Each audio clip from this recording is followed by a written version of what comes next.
యువమిత్రులైన అధికారులకు నా సూచన ఒక్కటే, సమ్మక్క సారలమ్మైనా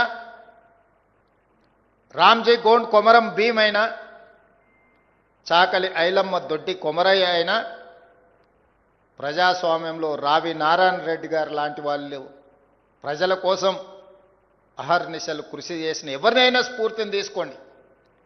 రావి నారాయణ రెడ్డి గారు మొట్టమొదటి భారతదేశంలో జరిగిన పార్లమెంట్ ఎన్నికల్లో దేశంలోనే అత్యధిక మెజారిటీ, మొట్టమొదటి ప్రధానమంత్రి పండిత్ జవహర్లాల్ నెహ్రూ కంటే కూడా అత్యధిక ఓట్లు సాధించిన పార్లమెంట్ సభ్యుడిగా దేశ చరిత్ర పుటలలో ఘనకీర్తి సాధించిన బిడ్డ కూడా తెలంగాణ నుంచే. వారు ఈరోజున్న పార్లమెంట్ భవనాన్ని అత్యధిక మెజారిటీతో గెలిచిన రావి నారాయణ రెడ్డి గారి చేత పండిత్ జవహర్లాల్ నెహ్రూ గారు ప్రారంభించేపించారు. ఇది చాలామందికి తెలియని సత్యం. అంత గొప్ప కార్యక్రమమే కాదు,